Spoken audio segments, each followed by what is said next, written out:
Debit card ମଧ୍ୟ ଦିଆଯିବ। ଆରେ ବାଃ, ତାହେଲେ ତ ଏଇ ଟଙ୍କାରେ ମୁଁ ମୋର ଗୋଟେ ବ୍ୟବସାୟ ଆରମ୍ଭ କରି ସବୁର ବିକ୍ରି କରିବି। ଆଉ ପୁଅ ଝିଅଙ୍କ ପାଇଁ ମନପସନ୍ଦର ଜିନିଷ ବି କିଣିପାରିବି। ହେଲେ ଏ ସୁବିଧା ମୁଁ କେମିତି ପାଇବି?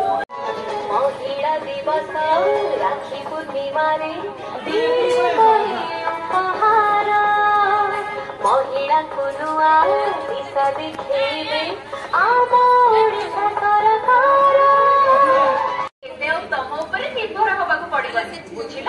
ଏବେ ରାଜ୍ୟ ସରକାରଙ୍କ ସୁଭଦ୍ରା ଯୋଜନାରେ ମୁଁ ବି ପଇସା ପାଇବି ଆଉ ନିଜ ଖର୍ଚ୍ଚ ନିଜେ ଉଠେଇବି। ଅଧିକ ଜାଣିବା ପାଇଁ ନିଃଶୁଳ୍କ ସୁଭଦ୍ରା ହେଲ୍ପଲାଇନ୍ ନମ୍ବର 14678ରେ ଯୋଗାଯୋଗ କରନ୍ତୁ।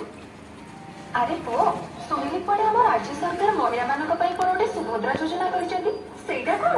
ମାଉସୀ, ଏହି ଯୋଜନା ଏବେ ସାରା ରାଜ୍ୟରେ ଯୋଗ୍ୟ ମହିଳାମାନଙ୍କୁ ଆର୍ଥିକ ସହାୟତା ଯୋଗାଇ ଦେବ। 21 ବର୍ଷରୁ ଅଧିକ ଓ 60 ବର୍ଷରୁ କମ୍ ଯୋଗ୍ୟ ମହିଳାମାନଙ୍କୁ 50,000 ଟଙ୍କା ମିଳିବ। ପ୍ରତିବର୍ଷ ରାକ୍ଷୀ ପୂର୍ଣ୍ଣିମା ଏବଂ ଅନ୍ତର୍ଜାତୀୟ ମହିଳା ଦିବସରେ ଦୁଇଟି କିସ୍ତିରେ 10,000 ଟଙ୍କା ଲେଖାଏଁ ପ୍ରଦାନ କରାଯିବ। ଏବଂ ଆଧାର ସହ ସଂଯୁକ୍ତ ବ୍ୟାଙ୍କ ଆକାଉଣ୍ଟକୁ ସିଧାସଳଖ ସହାୟତା ରାଶି ପ୍ରଦାନ କରାଯିବ ଏବଂ ମନୋନୀତ ହିତାଧିକାରୀମାନଙ୍କୁ ସୁଭଦ୍ରା ଡେବିଟ୍ କାର୍ଡ ମଧ୍ୟ ଦିଆଯିବ। ଆରେ ବାଃ, ତାହେଲେ ତ ଏଇ ଟଙ୍କାରେ ମୁଁ ମୋର ଗୋଟେ ବ୍ୟବସାୟ ଆରମ୍ଭ କରି ସବୁର ବିକ୍ରି କରିବି। ଆଉ ପୁଅ ଝିଅଙ୍କ ପାଇଁ ମନପସନ୍ଦର ଜିନିଷ ବି କିଣିପାରିବି। ହେଲେ ଏ ସୁବିଧା ମୁଁ କେମିତି ପାଇବି? ମହିଳାମାନେ ଅଙ୍ଗନବାଡି କେନ୍ଦ୍ର, ବ୍ଲକ କାର୍ଯ୍ୟାଳୟ, ମୋ ସେବା କେନ୍ଦ୍ର, ଜନସେବା କେନ୍ଦ୍ର ଇତ୍ୟାଦିରେ ମାଗଣାରେ ଉପଲବ୍ଧ ଫର୍ମ ପୂରଣ କରି ଆବେଦନ କରିପାରିବେ। ଏବେ ଘରେ ଘରେ ସୁଭଦ୍ରା।